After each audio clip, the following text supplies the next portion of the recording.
Welcome to Take Your Lead podcast, where we empower you to take charge of your personal growth, development, as well as your emotional well-being.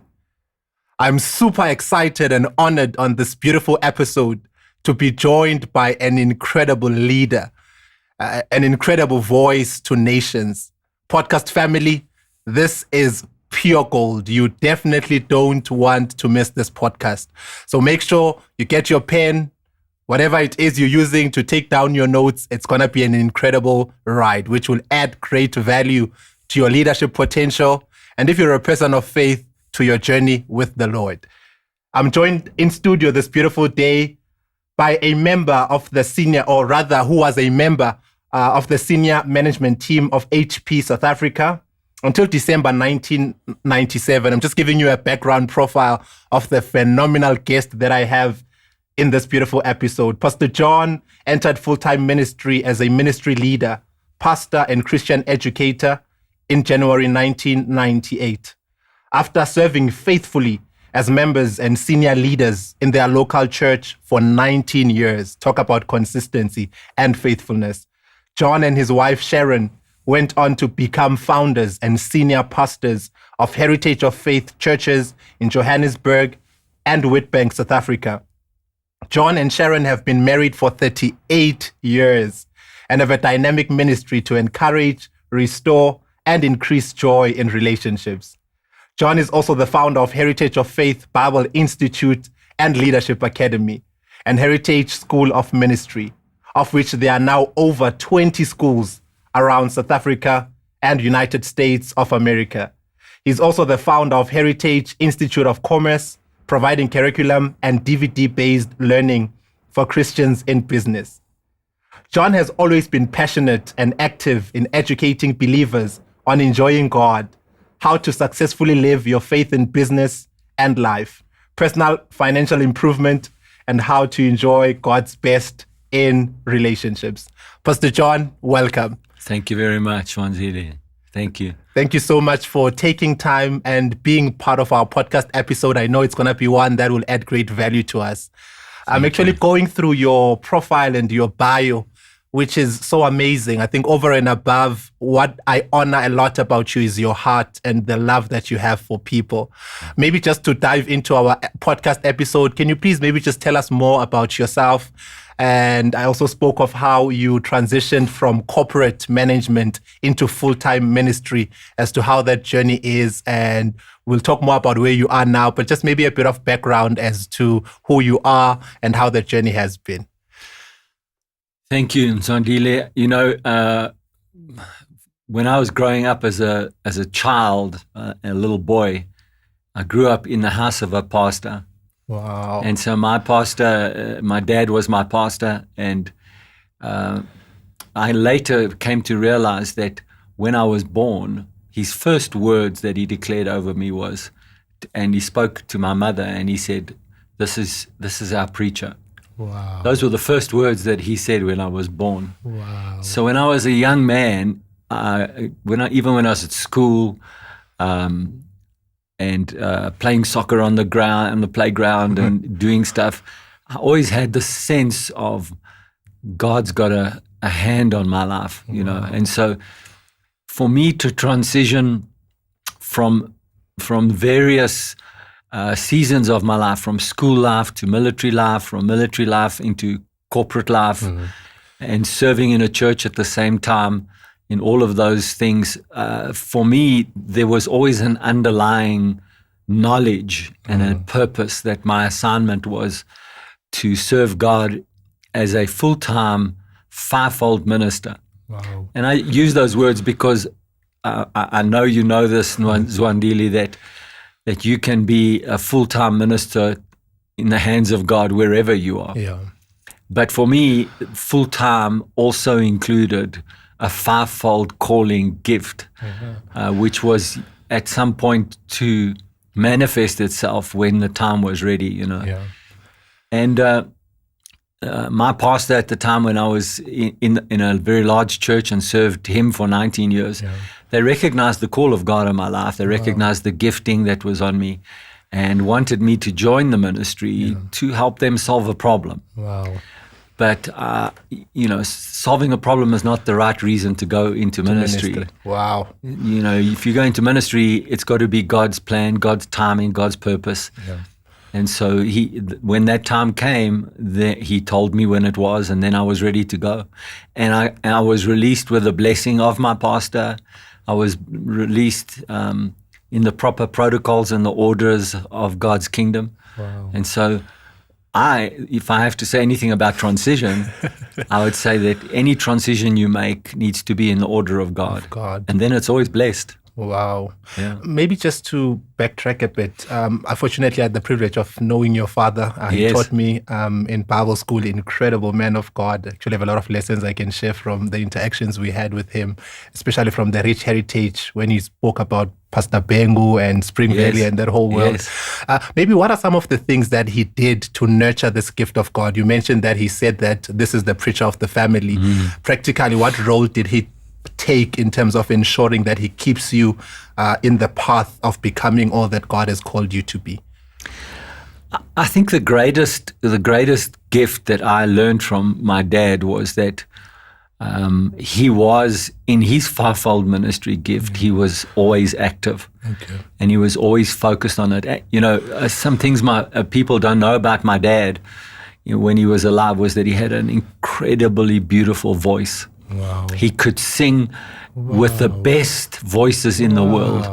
And when he was a young man, actually, people in commercial music sense would seek him out and wanted to sign contracts with him for them to be recorded on their labels, because they believed it's hard to describe it, but he had a voice that was perhaps similar to Elvis. Wow. That kind of a voice. Yeah. And so he definitely had the capability of going into the music world, and labels were after him and wanted to sign him as a voice, Wow. But of course that was so unimportant to him. He made those years, he made records and he did all that stuff, but was produced on Christian labels.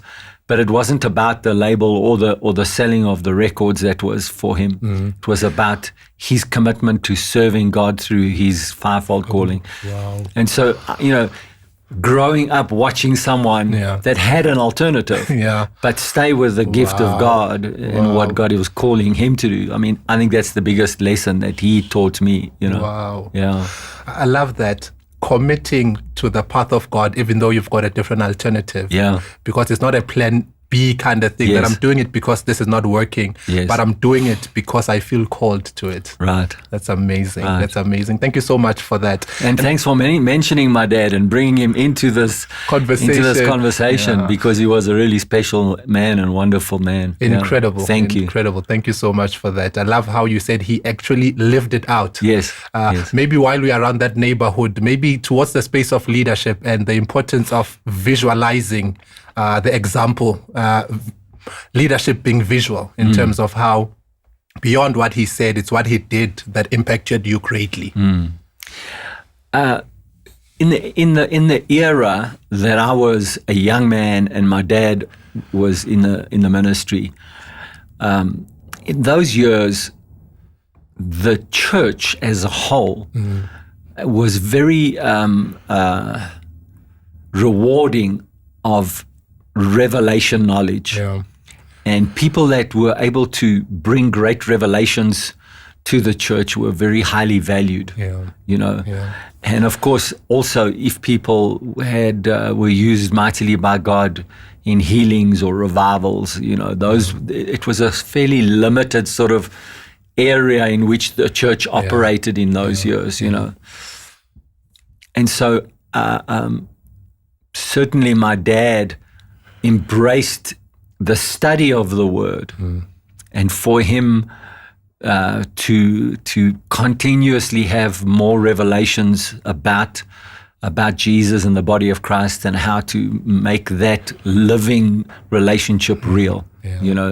He really was very committed to that. Wow.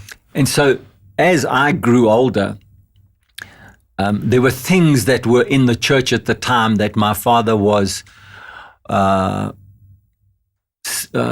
he was susceptible to, and some of those things were like, prosperity wasn't talked about in the church. Money wasn't talked about in the church.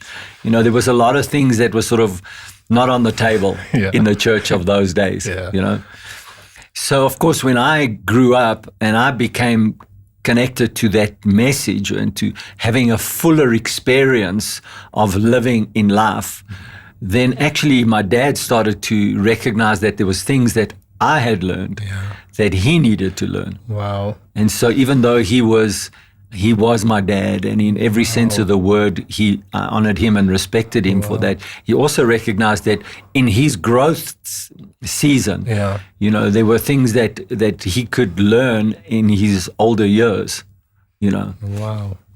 And so certainly having someone in your life that has got great revelation is very, very, very powerful. And there were many decisions that I made in my life where I would go and seek his counsel, and ask him and say, here's what the Lord is wanting me to do. Do you witness with it? Are you in agreement with it? What do you say about it?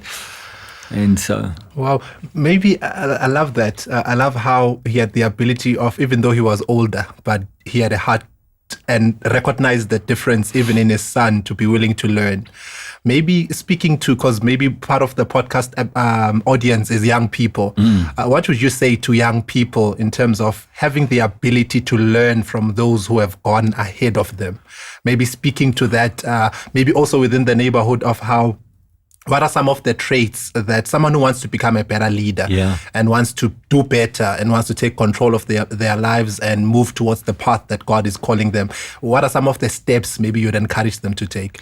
It's a big question, but a very wonderful question, and I'll do my best to answer it in as short a time as I can. But certainly, I think one of the biggest challenges that the younger generation has is that there is so much information that they have available to them so quickly, that if you respect information or you value information more than you value relationship, then actually you don't look to relationship for information. You just look to whatever platform, whatever vehicle, whatever way you can get information. So then how you apply that information becomes a personal choice. So if for example, if you're a young mother and you want to know how to feed your kid, what's the best food to feed your kid? You can go onto the internet. You can go and get all kinds of people talking about all kinds of nutrition, all kinds of stuff, and you can get a lot of information. But how you apply that information is now my personal choice. I'll take a little bit of this, I'll take a little bit of that, I'll choose a bit of that person, and I'll throw those blends together and I'll do what I want to do. So when you do that, it has the danger always of elevating you. So because information is available and it's good information, you become the ultimate judge of what's good and what's good for you.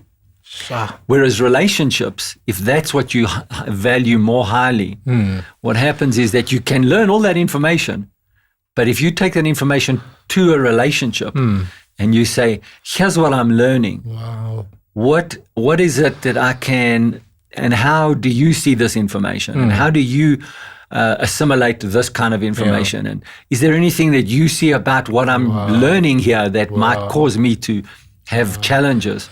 Then what you're doing is you're giving honor to a relationship rather than to yourself. And so the minute you do that, you begin to say, I'm valuing relationships more than I value just information. Then you're already improving yourself as a leader, because what you're doing is you're saying, I'm capable, but I choose to submit to someone else's value that they've got. The minute you can submit to a person that can bring value to your life, you start to move into leadership, because Jesus said, you can't actually, to his own disciples, you can't lead unless you learn to submit to me and allow me to serve you. You know, so even though I'm the greatest, you must allow me to serve you. Wow. If you don't allow me to serve you, you can't have a part of me. Sure. And so they were saying, no, you know, we must serve you. And he's saying, no, if you can't learn to let me serve you, then you have no part of me. And so that's the way you can grow. And I think that's the biggest challenge of a young generation. So much information, so much, I do it the way that I can choose, because there's a lot of voices out there. You know? Shucks. Podcast family, please take a moment and rewind like 4 minutes. That's pure gold. What Pastor John just shared there is life-changing. Relationship above information. Yes. Wow.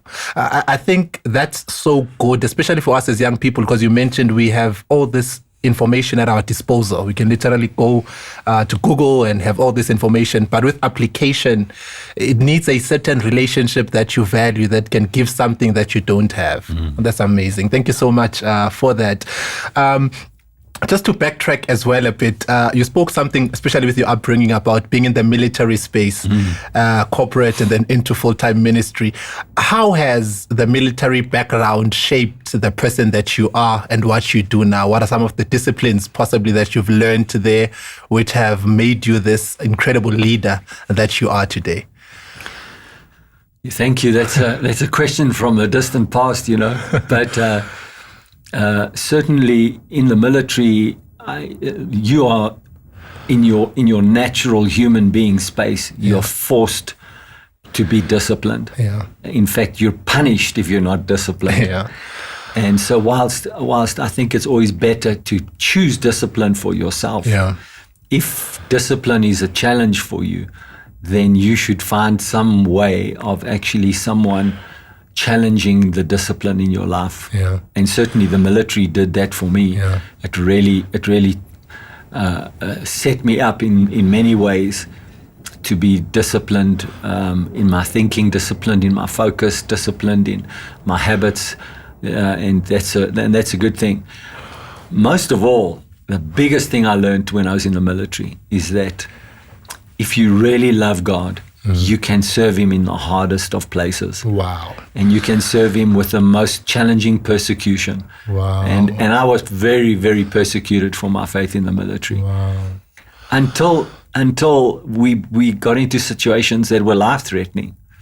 And the minute that happened, it's amazing that people want to turn to God.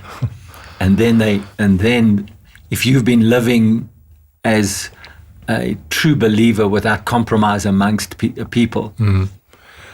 When times get tough, they will turn to you because they know that you are serving God with conviction. Conviction, yeah. You know, and there's a lot of Christians out there that say, as long as I'm connected and I want to identify with the people in the world.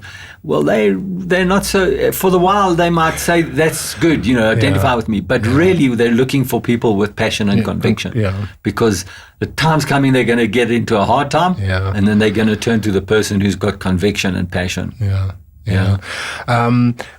It leads us into this next question that I have as to what are some of the daily disciplines and essentials in your day that you would encourage, daily routines that cause you to be successful? Because I think success is not a event, something that you do by chance or you stumble into, but it needs discipline, which you mentioned you also learned from the army. To date, what are some of the disciplines and daily routines that keep you consistent on the path that you are on?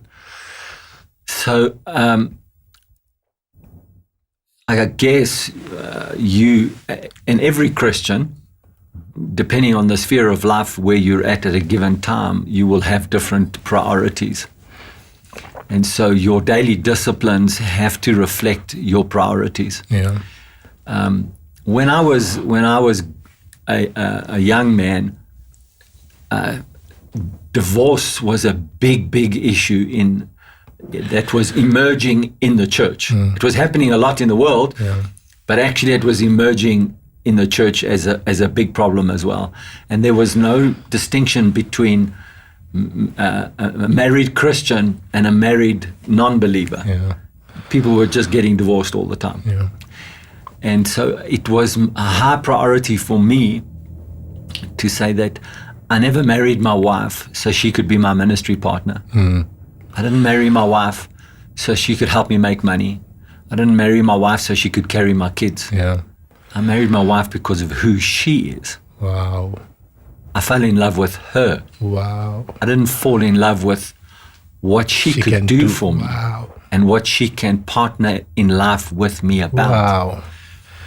And so what I did was, and the Lord spoke to me very strongly about this. And he said, I want you to love your wife as Christ loves the church, and I want you to give yourself up for her.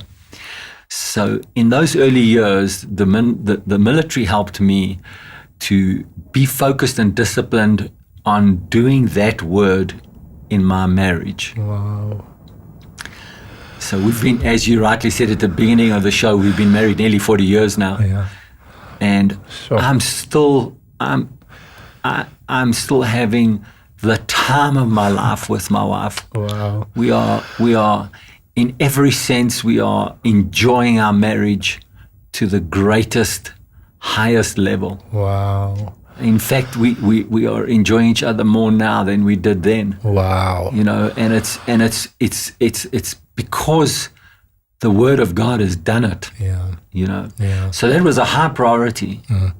Then when we had children, of course, our priorities had to incorporate that. So I had to spend time with my children because, again, when I grew up in the church, I don't think it's anything less relevant now. Yeah. I think it's as relevant now. Yeah. But in those days, it was I didn't want to just send my kids off to school, and then I see them, because I was in the corporate world, and I see them a couple of times in a week, maybe, and then I have a little bit of time with them on the weekend. Yeah. I really wanted to grow up with my kids. Wow. You know, and I use those words like that because I wanted to grow with them. As they were growing. I wanted to grow with them. You know, and so that was a high priority. Of course, you know, for me it's a no-brainer. You got to spend time with God every day. Yeah. And you got to make time in your way. Yeah. You know, there were many days in my corporate world and trying to keep my priorities balanced. There were many days when I found myself spending time in prayer in my car. There were many days when, as my responsibilities grew and I became a senior executive, and I had more people reporting to me, and I had bigger numbers that I was responsible for in terms of money. There were just seasons in your life when you were doing budgets, or USA someplace was looking for information. There were just sometimes when you were just working 18 hours a day. Sure. You couldn't get away from it. It was what was required for a week, for 10 days, whatever the case. I would still make time, whether it was in the car, whether it was, just spending 10 or 15 minutes before I left for work, connecting with the Lord. Wow. And now, as a minister, I think it's even more critical to do that, you know, to connect with the Lord. So I think your priorities will guide your disciplines. Wow. And so at one time, I used to say this: if I have to choose between ministry and marriage, I choose marriage. Wow. I don't choose the ministry. That's how important the success of my marriage was. Wow. And of course, the Lord began to speak to me, and He said, John, I didn't call you to marriage. I called you through marriage. Wow. And so what that did for me was it said, okay, I don't have to choose. And He was quite clear with me. I don't want you to choose between your marriage and the ministry ever. Sure. They must live together. Sure. But so you're not called to marriage. In other words, don't feel like you ever have to leave your marriage if ministry gets too much. But you are called through your marriage. Wow. So your marriage must be a reflection of what your church and the people that the Lord wants you to minister to must look like your marriage looks. Wow. So, sure. Yeah. That's a big idea. I think we'll have more time just to unpack that, because it's a beautiful narration of how God called you through marriage. Yes. And how you don't have to choose. Yes. It's beautiful. It's beautiful. There's something you mentioned about how priorities inform how you use your time. And part of what you do is the Bible Institute. And in third year, Leadership Academy, which I was part of, which really added great value to my leadership development. We'd watch videos where you would teach. And there's a beautiful principle to date. I emulate it, I teach it, I live it. The leadership triangle, which has the base, which is personal leadership. The second tier is public leadership, and then purpose leadership. Yeah. Please take us through that beautiful model as to how it looks practically, because I love how the base is actually personal leadership and everything else just comes on top of that. Yes. And again, Mzwandile, growing up in a time of the church where certainly in my time with God, everything was about, as long as you have a purpose and you're in your calling, that's all that matters. And so I saw a lot of, and it was a thing. If you were a preacher's kid, it was almost like a label that you got. You're going to be rebellious. Because preachers' kids were never in church. The preachers' kids were always the biggest rebels around town. So part of that was because ministers at that time said, my ministry is everything. I've only got a limited time on the earth. I've got to get as many people saved as I can. I've got to give my all to the church, to the people, to the everything. And so my marriage can wait and my kids can wait because I've got to do the ministry. And I saw so many people's personal lives just collapse and go into chaos. Sure. And so I really began to seek the Lord, and I said, Lord, this is not you. This is not your desire for people. And when I started to really engage with the Lord on that, He showed me that pyramid of personal leadership, how everything that you do in your life, all your giftings, all of your callings, all of your assignments, your purpose, whatever you want to call it, is built on that personal leadership. And if you keep going back to personal leadership as the substance of your life, it will always make your public leadership more relevant. Wow. Always. Because your personal leadership is something that people can see. They can touch it. They can taste it. They can acknowledge it. They can press against it. And it will stand the test.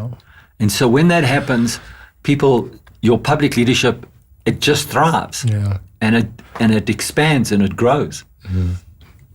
And then purpose leadership obviously has got a better chance of succeeding in your purpose when those two are given the platform. And so, of course, when the Lord gave me that, I said, well, I need to see it in the Word, so show me in the Word. And of course, He gave me Jesus' life, you remember?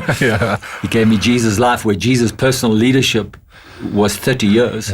His public leadership was 3 years. And his purpose was 3 days and nights in death when God raised him up.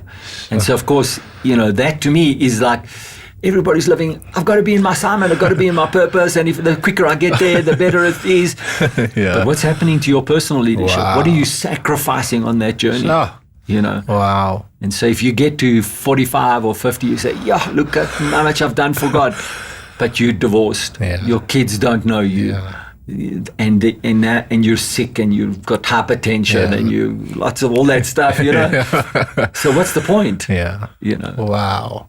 I love that. Who you become is very important than what you get. Yes. I love the example of the 30 years, 3 years, and 3 days. And I think it's just how it flows. I love that. Maybe just a question on the spot. Fill in the blank. Leadership is. Just fill in the blank. To you, how would you define leadership? So leadership is knowing God. Wow. That's if that's the simple answer, then leadership is knowing God. Because just recently, in one of my messages, I said, if you had to ask anybody in the world who's the smartest person that ever lived, who is the smartest person? They might say, well, it was maybe Einstein, maybe Edison, maybe they could give you names of people that have achieved really amazing things, But the smartest person that ever lived on the earth was Jesus. Because everything Jesus said was what the Father said. Everything that he did was what the Father did. Oh, wow. So because the Father is the source of all brain power. Wow. So if the Father is the source of all brain power, then it's not how I can figure out, EMC squared or whatever that is. You know what I'm saying? That's not what brain power is. Yeah. I mean, and I respect scientists and I respect what people do with their brains. Yeah. But at the end of the day, leadership is knowing God. Because if you know what God is saying, if you know what God is doing, if you know what God wants you to do next, that's, there is absolutely nothing more perfect than that. Wow. And so whatever that is, you become a leader, because there is nothing else that's more important than obeying the will of God. Wow. That's incredible. That's really incredible. Maybe as we bring in our plane in for landing, more a personal question. What area have you invested your time in that has given you a high return on your investment? People. Wow. People are my best and greatest investment. And it started with my investment in my wife. And the more at the time when I met my wife, I had such a landscape of opportunity in front of me. Mm-hmm. I was playing soccer at the time for what's now known in the South African Premier League as the Clever Boys. I was playing for Wits. Wow. So Wits wasn't in the Premier League at the time. Okay. They were in 2 divisions below the Premier League. Wow. But I was playing for Wits at the time. But and so, I said to my wife, come and watch me play soccer. She said, well, I didn't marry you so I can sit and watch you play soccer. And so, she said, I married you so that I can get to know you, and you spending all your free time playing soccer, or we're at church, or we're doing something else. I want to know you, So I said, so what? She said, well, I'm not happy that you're playing soccer. So I said, okay. I said, Lord, what do I do? He said, quit. I said, all right. So then I started watching soccer on TV. And then she said, I don't ask you to quit soccer to say that you can watch it on TV. So I said, so what do we do? She said, let's sell the TV. Sure. So I said, what do I do, Lord? He said, sell the TV. You see, now my friends, they were all saying to me, where's your backbone, John? Yeah. Your wife is running your life. Everything she says, you give up. But what I was doing was I was obeying the word of God, which said I must love my wife as Christ loved the church, and give up myself. So anything that was important to me, I needed to put it on the table and not ask for anything in return. And a lot of people think, especially in our modern day world, that if you invest in a relationship or invest in people, you must get a return. Yeah. Well, actually, Jesus didn't do that. He came to say, I'm going to invest in relationships, and whatever you do with it, I'm going to trust the Father to work with you. Wow. And whether you're a Judas and you betray me, whether you're a Peter that betrays me and then comes back, whether you're a disciple that runs away from me and then comes back, I'm going to still invest in the relationship. Wow. And I'm still going to give this everything I've got, everything that the Father tells me to do. Wow. Because ultimately, it's not about whether I can build a building, whether I can have a big church, whether I can do whatever. If you don't have meaningful relationships in your life, then the buildings become empty, even though they are full. Full buildings become empty without relationships. Sure. Yeah. That's pure gold. Maybe to someone who you mentioned that you invest not because you expect something in return. You mentioned Peter and Judas who betrayed our master. Yeah. And maybe someone who's invested in relationships and they feel like I'm investing, but I just keep getting betrayed or not getting the return. What would you say to someone like that who finds themselves in that corner?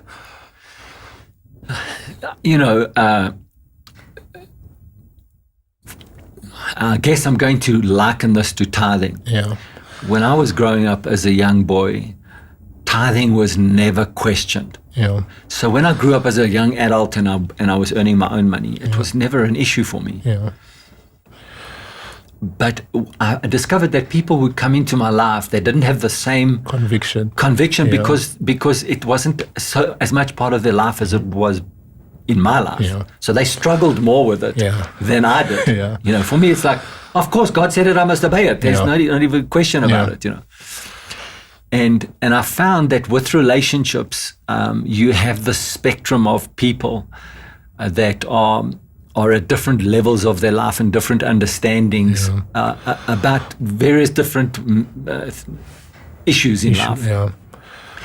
And so I would say that if you're investing in relationships, you need to be mindful of what part of this person are you investing in, and what part of that person is investing in you. So I'm not doing it to get anything back, but I think we assume that, for example, if you're engaging with someone in your church, for example, that you see as a potential leader, so what you're seeing is them in a leadership role, in a function in the church. So if you're mindful that you're investing in that, then obviously that becomes your evaluation of a return on investment. If you see it that way. I've come to realize actually that if people are prepared to hang around you long enough, they will find things out about you that they will willingly want to receive in them. Wow.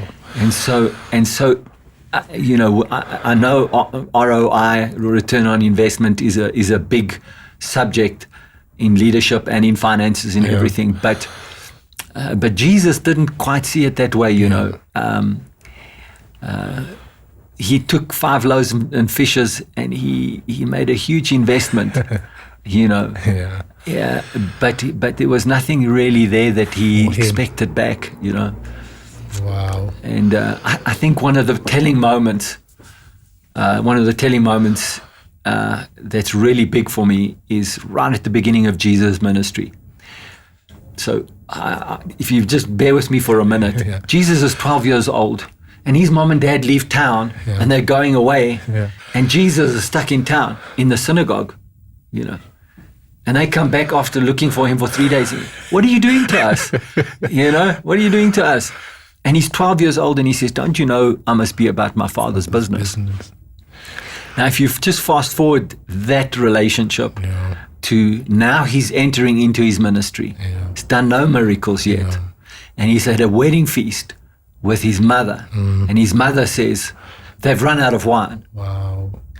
And so he says, woman, what is this to do with me? My time has not yet come. So she says, whatever he tells you to do, do it. So she had grown in the relationship from the 12-year-old boy that said, I must be about my Father's business. So when she said to him, do something about this problem, solve this problem because of your relationship with Jesus, with the Father. She had grown in knowing who Jesus was and who he was going to become now. And in her heart, she said, this relationship is now going to work, because even though you say it's not your time yet, I know the time has come. Wow. And so there's this mutual understanding in the relationship where return on investment is, I understand why you use that word, But I don't see it that way. I've had many people leave my life that I've invested in. And some of them, I don't know what they've done with the investment. Some of them are flying with that investment.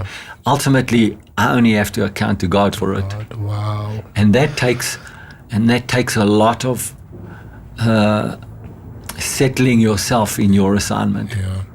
So, Brother Jerry Savelle, who's my mentor, and who's my spiritual leader, he's had that a lot in his life. Of course, he's been in the ministry for 51 years.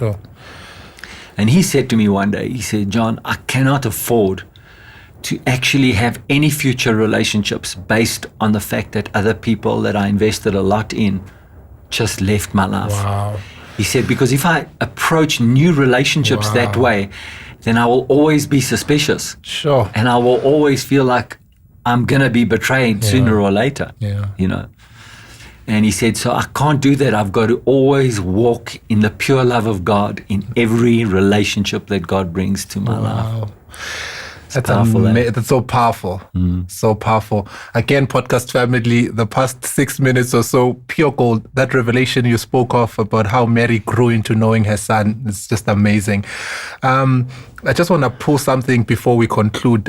Within the relationship that you have with your spiritual leader, Brother Jerry, you mentioned, how does it look practically for you, having invested into that relationship over years? I've seen how you've related with him, and it's been a beautiful journey, which not only benefits you, but us and the city, the Bible school, and everyone around you.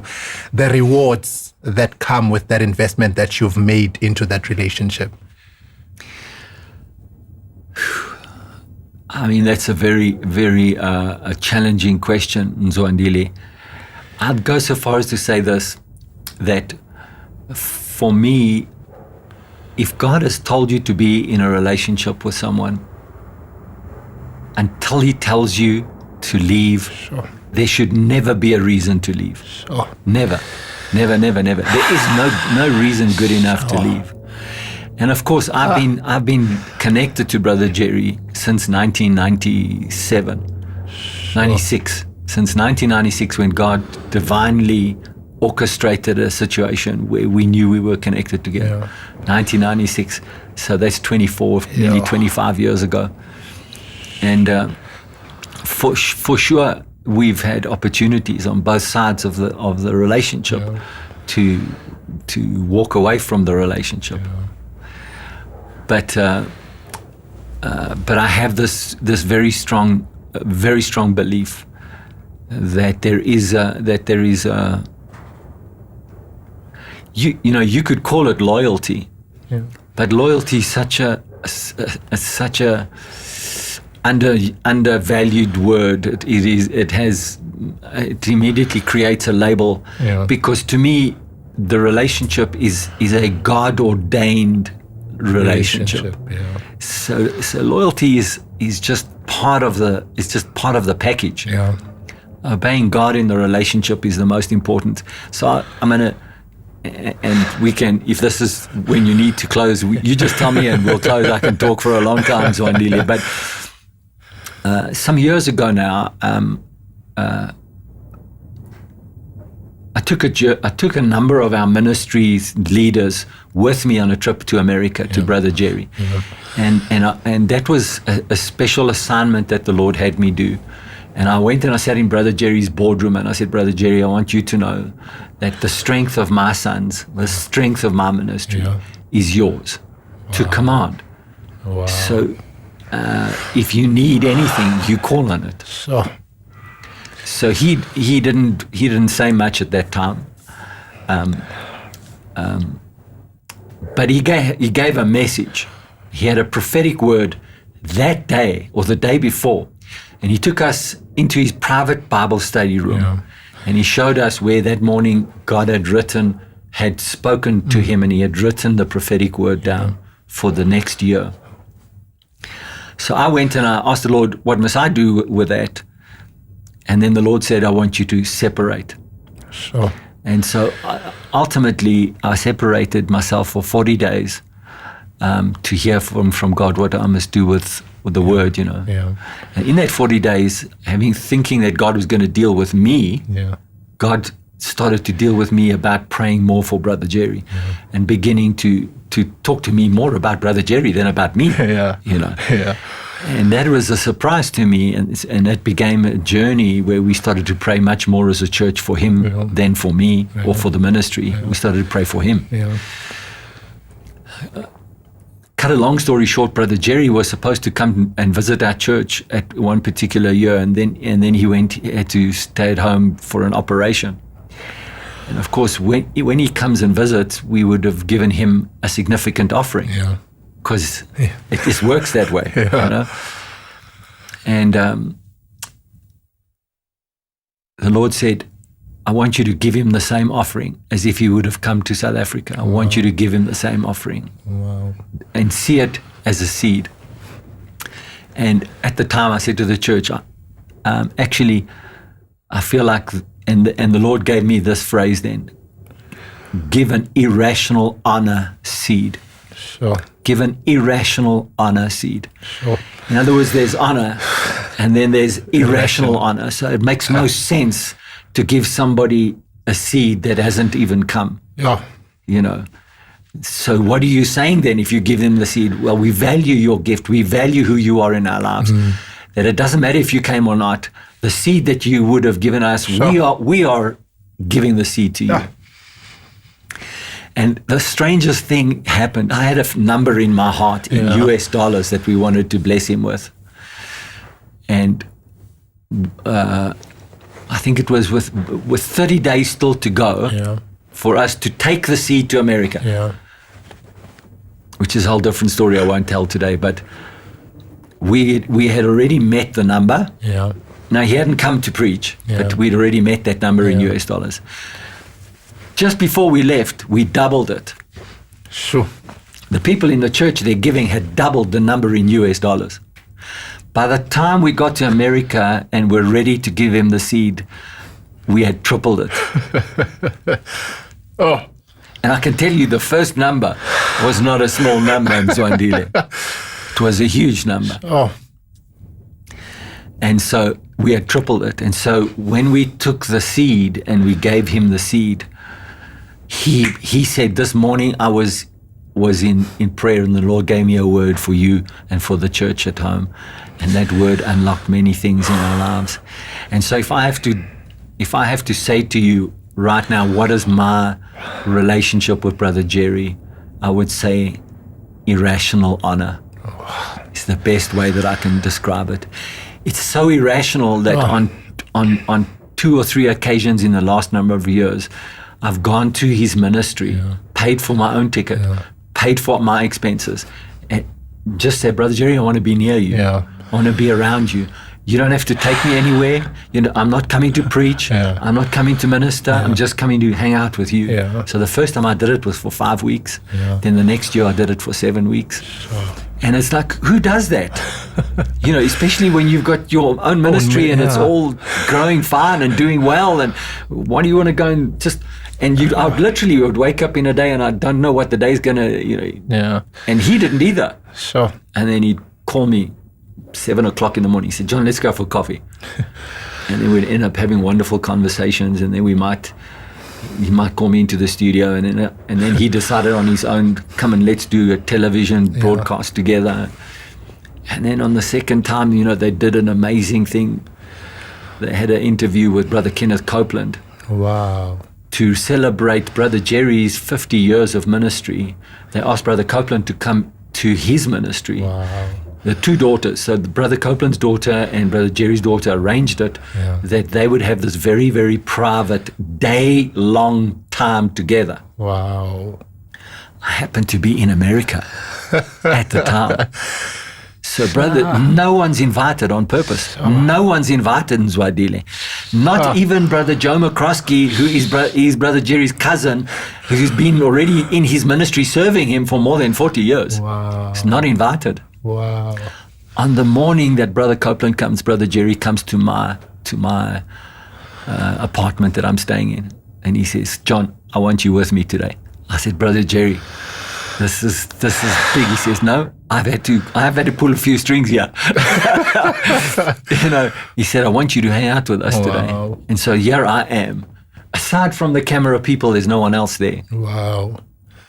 And so except me. Wow. And so I have on my phone video material of Brother Jerry and Brother Copeland having private moments together. Wow. You know, reminiscing about 50 years, talking about stuff about them, because I had irrational honor for Brother Jerry that took me there to just hang out with him for 7 weeks. You know, I was there in a moment that happened so quickly because of all their schedules and all that. It happened so quickly, and I was there, and he invited me. And so the irrational honor is still the way I live. You know, which means I can't be offended by him. There's nothing that he can do that can upset me or separate us, Sure. Lots of words. Apologies for talking. No, I know. We'll possibly see how we do the editing, but there's just so much anointing here, which I don't want to take lightly. And I just want to press in a bit, just for a few last moments before we just close it, especially around the space of honor and how and what it's done for you, which has had a ripple effect on the relationships around you. What would you say to someone who is pursuing a relationship similar to yourself? What are some of the things? Because honor speaks of the recognition of difference, being able to recognize that difference. And you spoke about how nothing he does can ever offend you. There is no room for you to even terminate the relationship until God says so. Yes. You also spoke about praying for him. And I just would like you just to speak around that space of how praying for your spiritual authority somewhat connects you to the heart. I think Pastor Christy in Bible school once shared something so profound. My wife actually came back and she was blown as to how you're only as close to your pastor as you are to the word that he teaches. Maybe just speaking around that to empower those who want to honor but don't know practically how to go about it. So my wife actually inadvertently, I suppose one could say, gave me a key and unlocked a key in our ministry many years ago. And so what she, in her natural life, just as her natural personality, she's a scribe. Yeah. She writes everything down. She's got books. She's got files. Yeah. I mean, we don't have enough space to actually put all the files over all the years, So, I mean, she naturally writes things down, and she's very organized and very focused and disciplined with the way she actually makes notes of things. And so at a particular season in our ministry, I was really always stimulated by God to promote her. Yeah. And to give her, because she naturally didn't want to. She wanted to stand back, but she's got a gift. Yeah. And I kept promoting her gift. Yeah. At a stage, the Lord said to her, I want you to transcribe everything that Pastor John, her husband, me, is saying. So she actually would literally sit down with my messages after I preached them, and she would transcribe them word for word. Wow. And so what happened is that when she would sit in a meeting and she would say things, she would read from the transcribed notes. And so what began to happen is that other people, where'd you get that? And they would ask her to send notes to them. And so other people began to realize the value of understanding a message by transcribing the message. It's interesting that even this last week, I listened to a speech in America by a person who got a global recognition for a documentary that she did. And she talked about her research on the documentary and her research she did, I think, 100 hours of talking to people, which she recorded on video too. But she recorded conversations that were 100 hours. And she went through the 100 hours afterwards and transcribed everything. She did it personally. And this is what she said: the closest you will ever get to understanding someone is when you transcribe what they say. Yeah. And she was meaning to say that actually I couldn't have done this documentary if I hadn't transcribed what I interviewed the people with, because I brought my own bias, I brought my own agenda, I brought my own barriers to the conversation. Yeah. Fortunately, as a journalist, as somebody that was trying to understand, I didn't. I let them talk so that afterwards I could transcribe it, and then my journey really began. Is afterwards. So I say that to people who you touch, people who you connect with, if they are going to a conference, if they're going to a seminar, if they're going to a church, the question's got to be, why am I here? So if they're a church, why am I here? If I'm here listening to a preacher, to a pastor, why am I here? I'm here to hear what God's saying to you and through you as a messenger. So it's not so much about what you say, it's about what God's saying through you. Because you're just the messenger, right? Wow. I mean, what value am I to anybody if I'm not a messenger of God? So, okay, so that's what God's saying through the gift, through the messenger. That's what God's saying. And what happens is that actually people begin to have honor for what God is saying through the vessel. And because I have an irrational honor for Brother Jerry, people have observed my life, that it's real. It's not fake. They've observed me doing it when he visits here, when I go there. And so the result is that I don't ever have to ask anybody to honor me. Wow. And I don't expect honor. But I get it. Wow. I get it because of my honor that I give. So I sow honor and I reap honor. Sure. And so that's why I find that so many people that have positional authority expect honor so they expect honor for their position. I don't expect honor for my position. I only say, if you want to honor me, then the honor is in your heart. I have no expectation for honor. Wow. I only have something that I can contribute to the relationship. If honor's in your heart, then God's put it there. Sure. Wow. Maybe your parting thoughts. This was just incredible. It was really, really, really amazing. Thank you for speaking from your heart. Thank you for asking me, Mzwandile. And part of what I'm going to do is transcribe this podcast to connect more with your heart. You've really shared so many powerful germs. And I, for one, my wife, fortunately, she's part of the recording in studio. I just keep seeing her nodding, and you're just affirming a lot of things that we are pursuing and trying to do, honoring our spiritual leaders and just living a life of honor.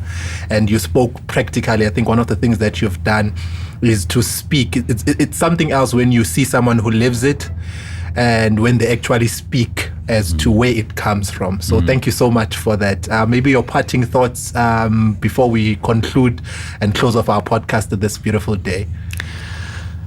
Thank you. I just say,